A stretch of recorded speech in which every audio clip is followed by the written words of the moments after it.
The following talk was given at Mile High Church in Lakewood, Colorado. Please visit our website at milehighchurch.org. So grateful you're with us tonight as well for a very special service. So grateful to go deep this evening with a message from our own Reverend Masando, and so grateful to share the stage as well with Reverend Zamira tonight. And wherever you are, we send our hearts to you. We're so glad to create this virtual sanctuary together.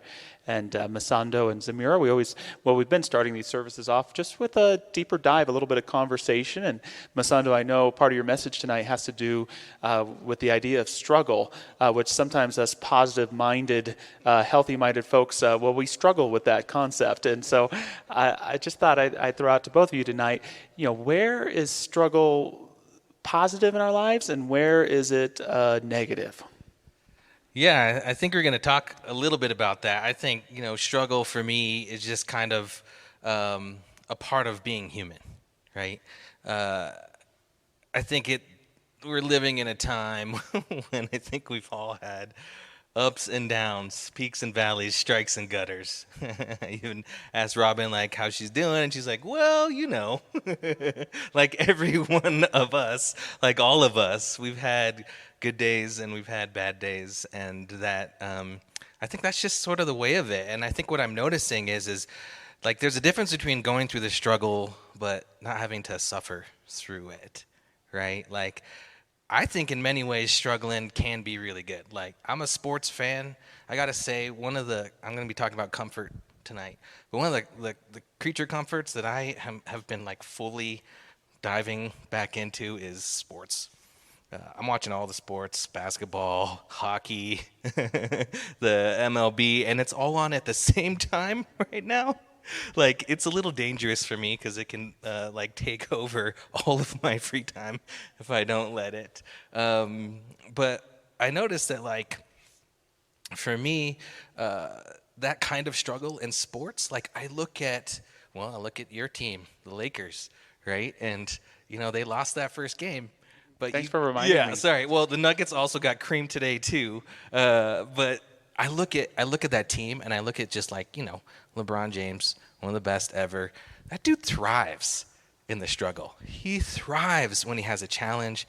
He thrives knowing that he has to come back from adversity. And sports so much is about that.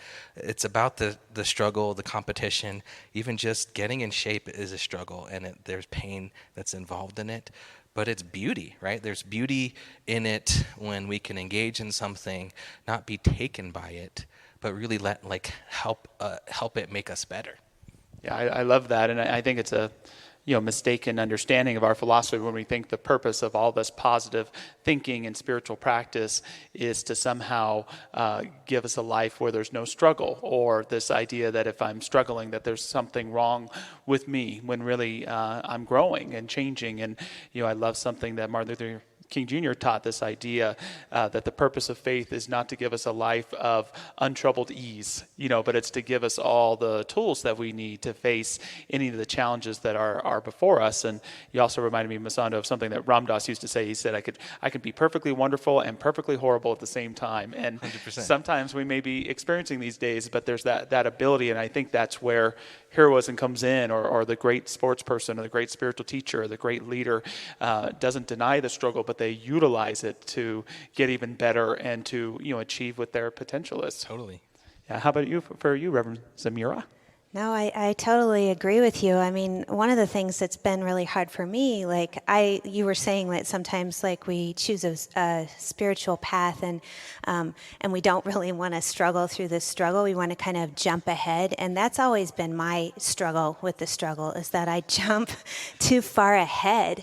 I want to jump to that spiritual principle or to that spiritual viewpoint of it. And it's hard to stay with it long enough to gain its richest, deepest, deepening of my connection with myself, and if I know for many years, I'd just be I'd go straight to the book, or I was kind of a genius at spiritual bypass, I was whoo, yeah, I don't struggle. I don't need to struggle. But it's not true, we all have these really deep challenges, especially I think that have been kind of stirred up in this present stirring upness that we have going on. And so my biggest thing has been, don't jump too far ahead. Like, allow this to take me into a place of being with it so that I could feel it, so that I can grow my capacity for resilience,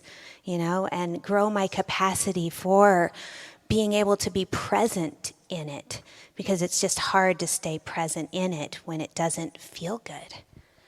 Yeah, and to use the sports analogy well as a practice. We got to keep practicing, and that's part of the struggles to get better with our lives, and not just kind of freak out when something's going wrong, to try and get back to the place where we think we ought to be. Yeah, I think I love what you said, Zamira, about just staying with it long enough.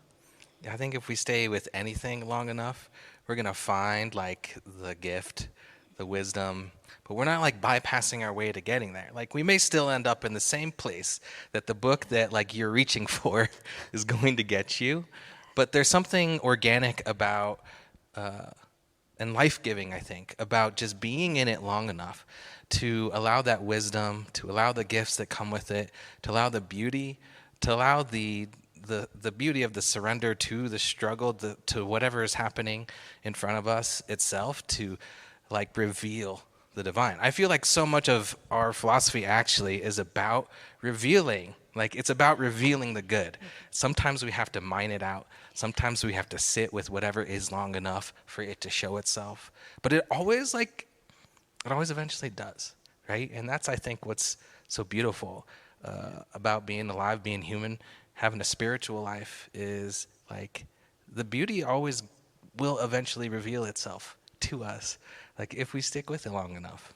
And that to me is like part of this amazing thing about being alive. And part of what I'm hearing both of you say is that struggle doesn't have to mean suffering, and yet at the same time, is there a point where I'm struggling too much? Maybe I don't need to be struggling so much, and maybe need to spend some more time in calm and peace. Yeah, I think that's the line we have to be discerning about, right? Because I think honestly we can get addicted to the struggle itself too. I know, like, there has been periods in my life where like I got a hit out of being sad, or I got a hit out of like the story of heartbreak that like just was the biggest story in my life, or I got a hit out of feeling sorry for myself for whatever reason that is. And it wasn't until I recognized like that hit that I was getting that I realized like, yeah, this isn't really serving me anymore. It's actually causing me suffering needlessly, and that even this experience itself may already have sort of lived its life, but I'm keeping it going, and I'm struggling in the struggle. And there's something about that I think we get a hit off of, and some part of our brain likes because it gives us adrenaline, but also I think ultimately just creates a lot more suffering. Yeah, it's so important to not identify with the struggle. Yes. The drama Yes. or the struggle is not who I am. It's that which has come about for me to demonstrate who I am, or demonstrate what I know. That's right. That's right. Yeah. And I love that word discernment that you said, Masando, because I think that's what comes out of like doing the spiritual practices, like coming, we have that struggle that comes again and again. It's almost like the rock in the rock tumbler, that it's tumbling us, and we're polishing our avenue to our own heart and our own soul. And that through going back to my spiritual practice, it helps me stay. It helps me stay present, but it also helps me with that discernment of, right now I'm wallowing. I am woundology all over the place with this, instead of, it's time to reach in or reach out or find somebody to talk to, or, do the spiritual practice, And it's okay to take a break from struggling sometimes. Yes. Part of the creative process is that thing called incubation. So, deal with your problems. Say, I'm going to focus, I'm going to struggle, I'm going to bitch, I'm going to be upset for the next hour, but then I'm going to put it aside, and I'm going to watch the sports game.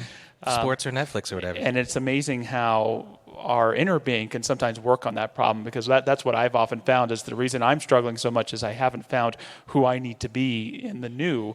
It's the old me that's struggling with that problem. So sometimes just giving yourself a little break every now and then, and a little bit of peace, like watching a Wednesday night service can Exactly. help us return. That's my thing, is my problems have no problem waiting for me to return to them by setting them down for a little while. So Totally, yeah.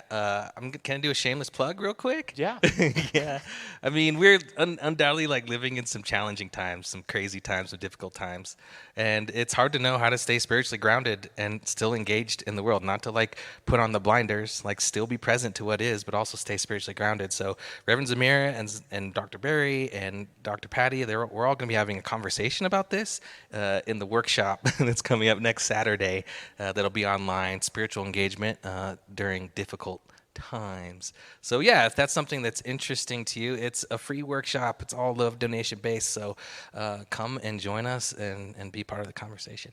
So tonight, the topic of my talk is curiosity over comfort.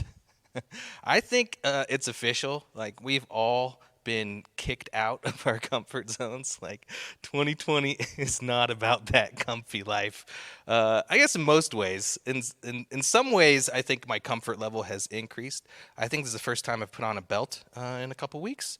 The elastic waistband trend has definitely gone up. And apparently, comfort foods have also gone up in consumption since this pandemic began, since we've all been staying at home. Some useless facts for you. So they took a poll of 2,000 Americans recently, and apparently most of the country is turning to classic snacks during the COVID-19 lockdowns. Nearly 4 in 10 say they're eating their favorite foods every day during the pandemic. And another 38% are indulging in comforting snacks every other day. So pretty much everyone, almost every other day, is eating comforting snacks. Some more useless information. More than 60% of respondents say potato chips are their go-to comfort food right now. Ice cream is a close second, with nearly 6 in 10 people saying they need a few scoops to get through the day. Candy, pizza, mac and cheese round out the top 5 on the comfort menu. I may or may not have like a case of Annie's mac and cheese in my cupboard right now. And I think the highest number of ice cream flavors I've had in our freezer was 4 at one time. So I don't feel too bad about that. Comfort, I get it, right? Like, I get that we're reaching towards comfort foods right now. And I'm doing the same thing, like, with music and film and TV shows. Like, I'm finding myself reaching for nostalgic music and movies that bring a sense of another time. And I get it, right? Like, I don't think I even have to say specifically everything that's going on in our lives to make us want to reach for comfort. Like, that's just a human thing, and I'm so grateful that I have in my life this ability to feel some relief through those comfort foods and movies and snacks that I reach out for. But at the same time, like, I know that there can be this sort of like addiction to comfort that I was talking about before, or this need to always stay comfortable. And a lot of it comes from this feeling, or this need, or this urge, or this want for things to be different than they are, for things just to go back to normal, just for wishing things to be totally different than what the actual current reality may be.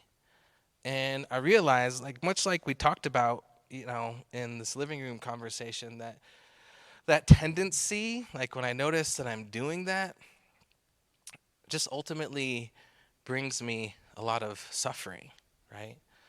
And so it makes me think about this concept in Buddhism called equanimity. And I guest spoke at the Center of Peace in Philadelphia. It's another center for spiritual living in our denomination. And in their opening meditation, they talked about this. Rita Naylor is one of the practitioners there, and this is how she talked about equanimity, or upekkha was the original word in Pali. This is what she says. She says, the peace that comes from accepting things just the way they are. That is equanimity. We do our best to stay present with whatever arises and develop a peace of mind, a knowing. And this practice begins with ourselves and spreads out to everyone around us. It's amazing that just being with what is, just like Zamir was talking about, if we can have this spiritual practice, this discipline even, to be with things long enough to where our aversion to whatever that thing is begins to slow down, begins to fizzle just a little bit, then we can begin to work with whatever is.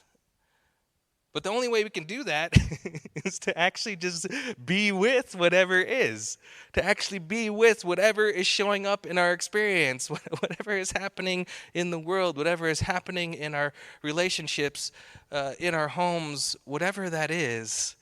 We're being asked just to be present with it long enough, to maybe gain that wisdom, to maybe grow from that experience. I know that most of my growth in my life, at least the growth that's kind of been that exponential growth, those quantum leaps that I know all of us have come when I have been kind of uncomfortable, right? When I've been right sort of outside that edge of comfort.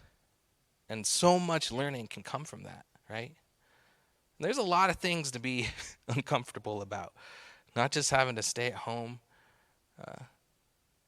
the racial reckoning that's happening in our country right now. Listen, talking about race, talking about racism, talking about discrimination, talking about the ways in which that has shown up in our institutions and systems, that is deeply uncomfortable. That's unnerving. It is not fun to look at, right?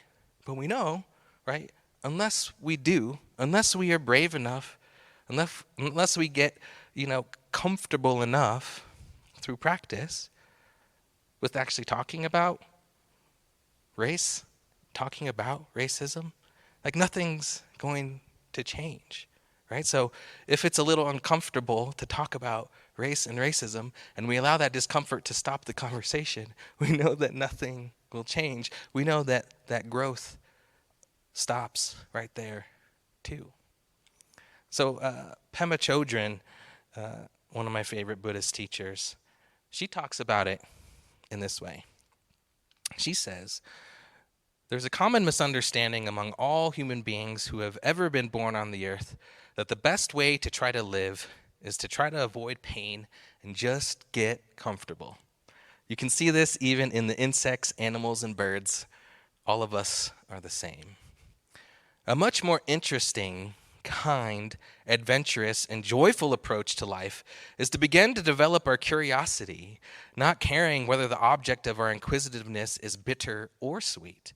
To lead a life that goes beyond pettiness and prejudice and always wanting to make sure that everything turns out on our own terms. To lead a more passionate, full, and delightful life than that.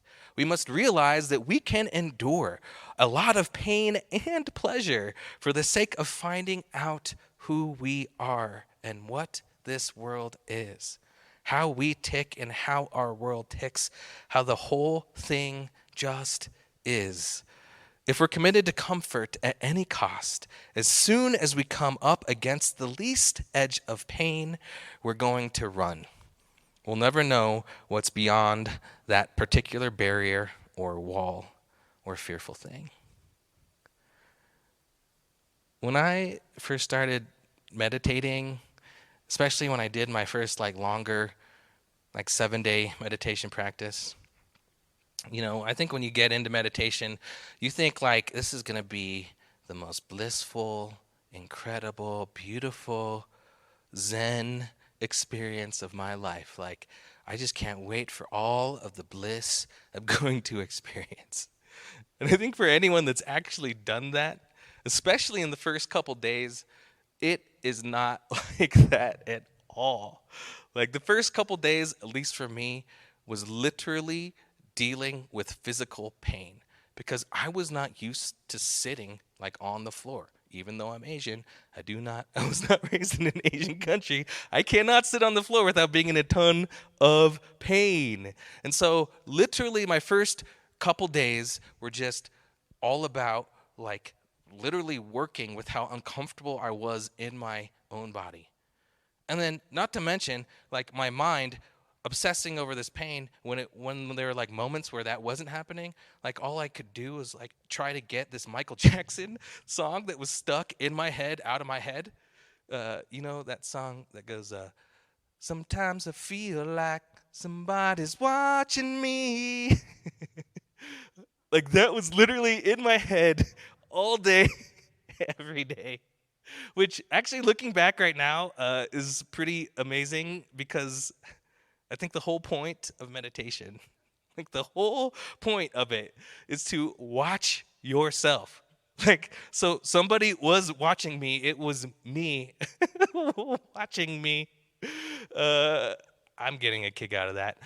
And it's amazing that wisdom came through because that's, I think, what curiosity can do, right? Like curiosity of self, which is the first sort of talking point, allows that discomfort, allows our aversion to it, allows it to dissipate a little bit. Because what ends up happening when we just begin to like sort of pop out of being taken by our experience, like Josh was talking about, there's this aspect of us, we all have this ability to literally just pop out of being in the experience and then just to sort of just watch ourselves. Like, watch self. Just like T-Pain says. And all of a sudden, right, like in the midst of all of this sort of turmoil, we have this ability just to like watch ourselves going through this experience and not be taken by it. And instead, approach whatever is happening with a curious mind. Just being like, wow, that is interesting. Look at me go. Look at me just spin off there. Wow, that is a lot. You were being a lot right now. And there's a freedom in that, right? Like there's a freedom in recognizing like we don't have to be taken by our experience and the judgment that we may have, good or bad, about ourselves and about how we're acting or acting out begins to dissipate a little bit. There's a psychotherapist that talks about the gift of curiosity as a powerful tool when it comes to intense emotions. This is what he says. He says, more often, it is how we react to the feeling of intense emotions that causes the problem, and not the emotion itself. This is where curiosity can be such a powerful tool. Let's imagine intense anger has shown up. The more we try to turn it off or push it down, the more intense it becomes. If we're somehow able to suppress it, it may show up in other more passive but still unhelpful ways. The anger wants to be heard. It is trying to communicate something important and does not want to be ignored or silenced. How might our relationship with anger shift if we got curious about what it was trying to tell us? If we turned toward the anger and said something along the lines of, I know you're here for a good reason, that you have something important to tell me, and that at your core, you're trying to help or protect me. What has happened that has so upset you? What are you worried or so concerned about? I love this idea that we can turn towards our discomfort. We can turn towards our difficult emotions. And we can kind of welcome them in and simply be curious about what they have to tell us. Because most likely, right underneath it, right underneath whatever that emotion may be, there's some insight. There's some beauty. There's something that you and your subconscious is trying to get through to you. And if we spend enough time with any of those emotions, if we just be with it long enough, guarantee that understanding and that insight will come through, right? And it's not just with ourselves that we can take this approach with, this spiritual tool of curiosity. We can do this with others too. It may be a little more difficult because then you're dealing with a whole nother human being.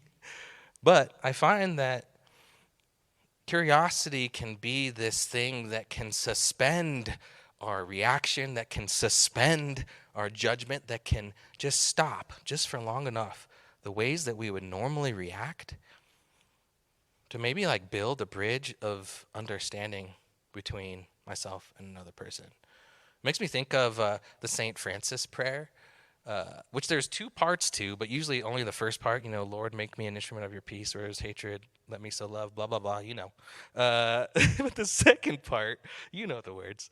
But the second part goes like this. O divine master, grant that I may not so much seek to be consoled as to console, to be understood as to understand, to be loved as to love. For it is in giving that we receive, and it is pardoning that we are pardoned. Ooh. Give up seeking to be understood, and instead seek to understand. That's hard, right? I get how hard that is. But, St. Francis, he probably has something good to say throughout the years. Like, I trust him. And somehow what he's telling us, I think, is in order to be an instrument of peace, in order for peace to be a part of who we are, in order for that peace to then be able to resonate out into the world, we somehow have to seek to understand rather than to be understood. And I find that curiosity can be the easiest way to get there. Brene Brown, in her book Braving the Wilderness, she does some cool question and answer in that book. And there's a guy in the book that says this: I spend most of my time preparing my argument when other people are talking. I want to be ready to counter. Yet, I hate it when people do that to me. I can tell when someone's not really listening. It feels terrible.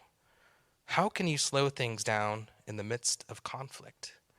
And this is what Brene Brown had to say. She says, one of the most essential steps in this transformative communication, and perhaps the most courageous, is not only to be open-minded, but to listen with desire to learn more about the other person's perspective. I believe and tell my students one of the most courageous things to say in any uncomfortable conversation is simply, tell me more. Tell me more. Exactly when we want to turn away or change the topic or just end the conversation or counter, as you say, we also have the opportunity to ask what else we need to know to fully understand the other person's perspective. Help me understand why this is so important to you. Help me understand why you don't agree with a particular idea. Tell me more. And then, here's the kicker, we have to listen. Really listen. Listen to understand. Not about agreeing or disagreeing. We have to listen to understand in the same way we want to be understood. So that curiosity to have a conversation, especially when it's a heated one, especially when it's someone that's sitting across from you that may be sitting on the opposite end of the political spectrum or on the opposite end of any idea or ideology that we may have. We may jump to a lot of conclusions about someone because of who they voted for, who they align with, who their friends are on Facebook, whatever it happens to be, right? And it may be hard to understand. But the only way we'll ever get to like an actual bridge, the only way we can actually be an instrument of peace in this world is if we have a conversation seeking to understand, like that being the whole point, and then allowing curiosity to lead the way. And lastly, what curiosity could do, not just help us be curious about ourselves and about others, but lastly, be curious about the world, right? There are a lot of things that are hard to understand in the world right now. The COVID-19 pandemic has many different theories around it. I had no idea there were so many theories until I got lost in a wormhole one night. But instead of, reacting, instead of drawing conclusions about others, instead of going into places of fear and anxiety, maybe we can approach this pandemic with curiosity. Maybe we can really accept the reality of what it is, recognizing that we have been disrupted, every single one of us around the world, in our own ways, and some way more than others. But can we stay curious enough to navigate it in a good way so that we can do no harm, so that we can allow ourselves to bring more light and love in the midst of all this discomfort? Can we stay curious about what's going on with the Black Lives Matter movement before we jump to conclusions when an athlete kneels and we make it about the flag, or jumping to a conclusion about all lives matter when someone says Black Lives Matter? Can we stay curious enough to really seek to understand why the protests are happening, why these athletes are kneeling, why so many people are talking about this and taking action? Can we stay curious enough? And can we stay curious enough when someone on the opposite end of the aisle is triggering us on any social media platform or in real life? Can we stay curious enough? Can we be with that enough and seek to understand where they're coming from, rather than jumping to judgment around someone who may have voted in a certain way, or for our current president? Can we stay curious enough to really discover why they voted that way? What was going on in their life? What was the thing that really they believed in? What is the value that they hope for? Can we stay curious enough? So that's the invitation, everybody. I know these are uncomfortable times, but I also know that if we keep our eyes open, if we breathe long enough, if we allow our creature comforts and a little bit of ice cream to come into the picture, if we allow all of that to be, without having to run away from it, without having to push it away, I know that wisdom will come through us. I know that bridges will be built between us. And I know that this thing called life will continue to get better and better and better. Not just for some, but just for all. So thanks so much for tuning in today, for spending a Wednesday night with us. I'm going to turn it back to the amazing Robin Hackett. And following that beautiful music, I invite you to go within with me right now in this moment for affirmative prayer. Breathing in this moment and dropping into the heart, I recognize and know and feel the ever-present divine. Feeling that God is right here, knowing that God is all there is, one God. And feeling and knowing that essence of the living Spirit right here in this moment, feeling it all around. As I feel in this moment that unification with the divine, knowing that it is in, through, and as me expressing in this moment, and that it is the unifying divine spark that unites each heart tuning in to listen tonight, each heart that will listen in the future, and each heart on this planet. And so I recognize and know in this moment that we open and deepen into that space of curiosity, that we seek deeply to understand, and that we listen and we are open to receive, knowing that in the stillness we feel the presence of the divine, always guiding, always speaking, and we open to listen, both within our own hearts and to all of those around us. As Reverend Masando so beautifully spoke, to all of those around us, we open to connect in a deeper way. We open to receive and to commune in this presence of divine together. We open in this curiosity, knowing that we are rooted in the divine, so that we are curious in the world around us, feeling that depth of roots in the security, in the presence of the ever-giving Spirit. And that as we reach deeper, we feel that presence within ourselves. And that as we reach in and connect, this reaching blesses all of our relationships. That our relationships are simply healed by that openness, by that deep listening, by that being with one another. And we know too that our health is blessed. And right now I affirm and know health for all those who may be struggling with the virus, who may be struggling with a health challenge. I affirm and know that the presence of the divine is revealed within each cell, because it is always there, always present, always orchestrating the equilibrium and the balance of health. And I affirm and I know abundance and prosperity.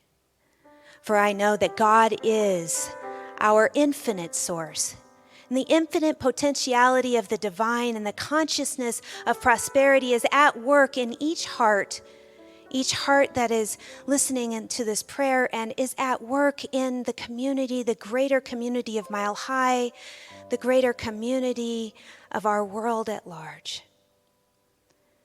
And so I feel and I know this deep harmony and peace this evening, that as we open, as we are curious, as we seek to understand, we know, we feel, and we deepen in that consciousness that is peace, peace everlasting, peace that is the eternal presence of God, the eternal presence of love. And so I am so grateful to feel and to know the power of the presence of love at work in all areas of our life this evening. And we move forth from this place, for I know that showers of blessing rain down and touch each one of us. And so I say thank you. And it's with this deep gratitude I release this prayer into that alchemy of love that is the law, knowing and feeling.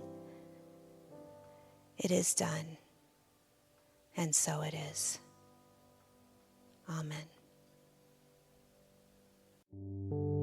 Thank you for listening to the Mile High Church podcast.